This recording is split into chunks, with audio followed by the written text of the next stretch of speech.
the Wii Viewer. I'm the little Wii Viewer. And we're going to review MySims Kingdom. MySims was our very first dual review. You liked the game. I thought MySims was boring because they had you make furniture the whole time. I just don't see how anybody could find carpentry interesting in a video game. Well, Jesus was a carpenter. Yes, but I said in a video game. To the uninitiated with the MySims franchise, the MySims games takes all the needs parts out of the Sims games and focuses on building items and relationships.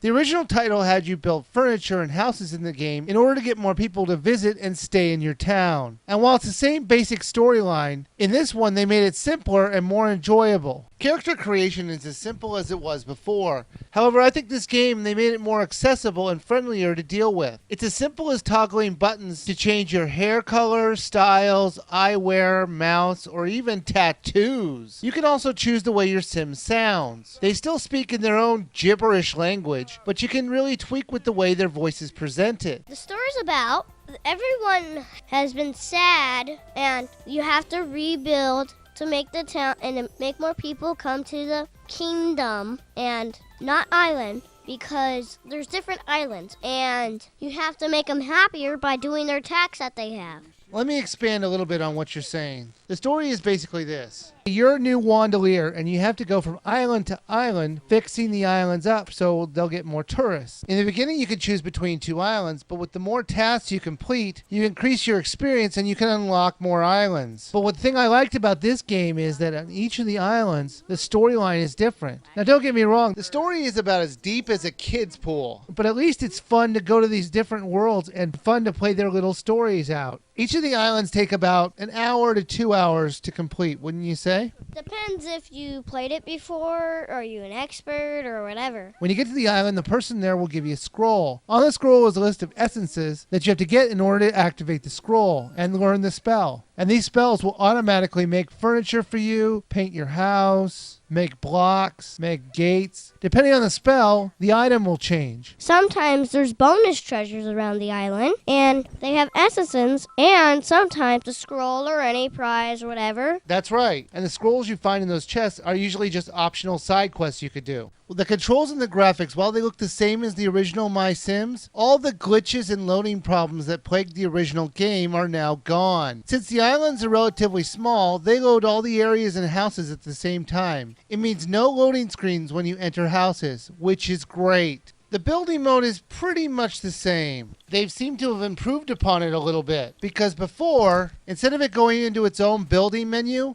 everything is done on the fly on the screen that you're on. But other than that, the building mode is pretty much the same. They'll show you a green shadow to tell you where they want the item placed. Just like in normal RPGs, to use your spells, you have to use mana. Mana is everywhere in this game. They're on trees, they're in mining, and they're in bushes, they're in everything. And to trade items, you have to go to the girl, which has the scrolls. You can transmute things into the mana. And I got double or triple or even more than what I had. Little Wii Viewer, what was one of the things that you didn't like about this game? The camera is way worse than MySims. I agree. The camera was truly awful. And it got even worse when you're trying to do higher levels. When you're stacking blocks on top of each other, there'd be times when you really couldn't see what you're doing. You just kind of had to guess and just assume that it's up high where you want it. Yeah, especially for the puzzles in the game. Yeah, let's talk about the puzzles. They're not really puzzles. They're more like clever tasks. The puzzles are usually trying to put down the right amount of gears or pipes and getting them in the right configuration in order to get the machines to work. The windmills will move the gears, and you have to use those gears to power the items on the island. While the camera did make it very frustrating to play these puzzles, they were still fun to play. All right, little Wii Viewer. So should we buy, rent, or skip? Bye. Yeah, I agree with you on this one. I thought MySims was a boring waste of a franchise. But MySims Kingdom, on the other hand, seems to have taken all the criticisms I had with that game and completely overhauled it to make a great game. Buy it now.